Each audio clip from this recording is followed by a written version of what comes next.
Assalamualaikum warahmatullahi wabarakatuh. Yang saya hormati Ibu Dayang Berliana SPMSI selaku pembimbing utama. Yang saya hormati Ibu Dr. Fitriani SPMEP selaku dosen pembimbing kedua. Dan Ibu Fadila Margasati SSI MSI selaku dosen pembahas. Perkenalkan, nama saya Ratna NPM 187540023. Judul seminar proposal saya, analisis rantai pasok atau supply chain kopi Robusta di Desa Karanganyar, Kecamatan Waitenong, Kabupaten Lampung Barat. Pokok bahasan yang pertama adalah pendahuluan, tinjauan pustaka, dan metodologi. Latar belakang. Produksi kopi Robusta tertinggi di Lampung adalah Kabupaten Lampung Barat, yaitu mencapai 52.572 ton. Sumber Badan Pusat Statistik Provinsi Lampung tahun 2018. Permasalahan yang paling umum pada petani yaitu terbatasnya informasi pasar, sehingga petani kurang mengetahui kepada siapa produk akan dijual dengan keuntungan terbaik. Rantai pasok selain diperlukan untuk memenuhi kebutuhan konsumen, juga diperlukan untuk memberikan keuntungan bagi mata rantai yang terlibat. Untuk itu, dalam sebuah rantai pasok diperlukan sebuah integrasi antara aliran barang, aliran informasi, dan aliran keuangan agar rantai pasok dapat berjalan sesuai. Tujuan penelitian yang pertama menganalisis struktur beserta aktor atau pelaku rantai pasok yang terlibat dalam rantai pasok kopi Robusta. 2. Menganalisis pemasaran kopi Robusta dan nilai tambah kopi Robusta di Lampung Barat. 3. Menganalisis kinerja rantai pasok kopi Robusta di Kabupaten Lampung Barat.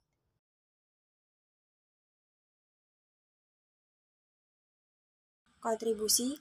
Hasil dari penelitian ini diharapkan memberikan kontribusi yang pertama, dapat berguna sebagai tambahan informasi bagi peneliti dan mengetahui rantai pasok kopi Robusta di Desa Karanganyar, Kecamatan Waitenong, Kabupaten Lampung Barat. Kedua, diharapkan hasil penelitian ini dapat berguna sebagai tambahan informasi bagi peneliti dan mengetahui kinerja rantai pasok kopi Robusta di Desa Karanganyar, Kecamatan Waitenong, Kabupaten Lampung Barat. Tinjauan pustaka. Rantai pasok atau supply chain merupakan proses bisnis dan informasi untuk menyediakan produk atau layanan dari pemasok melalui proses pembuatan dan pendistribusian barang kepada konsumen. Struktur kelembagaan rantai pasok diperoleh dari hasil identifikasi rantai pasok kopi Robusta dari beberapa pustaka dan pendapat pakar, yaitu petani, kelompok tani, pengumpul, industri pengolah, pedagang pengecer, pasar domestik, eksportir perusahaan, pemasok bibit, lembaga perbankan atau finansial. Penelitian terdahulu yang pertama adalah analisis saluran pemasaran biji kopi Robusta, suatu kasus di Desa Kalijaya, Kecamatan Banjarsari, Kabupaten Ciamis, Chandra Desiana 2017. Yang kedua adalah analisis rantai pasok supply chain kopi Robusta di Desa Gondong, Desa Garungan, Kecamatan Tanggul, Kabupaten Jember, Elis Amalia 2020. Untuk pola aliran, pada penelitian Elis Amalia itu mempunyai 3 aliran. Kemudian untuk aliran produk, aliran keuangan, dan aliran informasi berlangsung dari hulu ke hilir.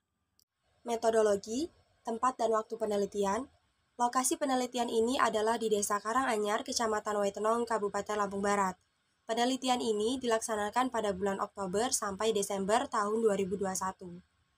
Metode pengumpulan data yaitu observasi, wawancara, kuesioner, dan dokumentasi.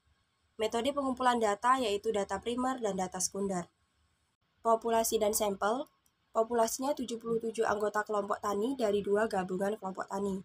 Sampelnya saya mengambil 64 anggota kelompok tani, perhitungan menggunakan metode Slovin. Metode analisis kuantitatif untuk mengukur kinerja rantai pasok dilakukan dengan menganalisis yang pertama adalah farmer share. Yang kedua adalah margin pemasaran dan rasio, yang ketiga adalah keuntungan dan biaya. Farmer share yaitu rumusnya PF per PS kali 100%. Keterangan, PS adalah bagian harga yang diterima petani kopi, PF adalah harga pembelian di tingkat petani, PR adalah harga eceran di tingkat konsumen. Analisis margin pemasaran. Secara matematis dapat dirumuskan sebagai berikut. MI sama dengan PJI min PBI. MI sama dengan CI min VI, PSI min PBI sama dengan CI plus VI. Keuntungan pelaku rantai pasok tingkat ke I adalah VI sama dengan PJI min PBI min CI.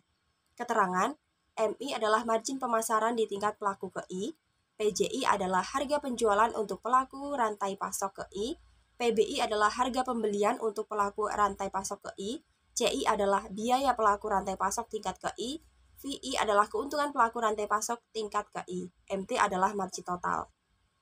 Analisis rasio keuntungan dan biaya dihitung secara kuantitatif, dirumuskan sebagai berikut. R per C sama dengan LI per CI. Keterangannya, RC rasio keuntungan dan biaya, LI keuntungan pelaku rantai, CI biaya pemasaran. Pengujian efisiensi pemasaran menurut Sukartawi merupakan perbandingan antara total biaya dengan total nilai produk yang dipasarkan.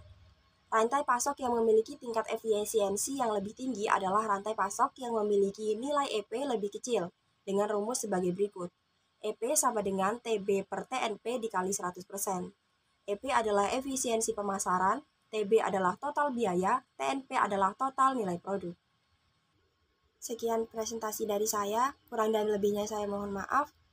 Terima kasih atas perhatiannya. Wassalamualaikum warahmatullahi wabarakatuh.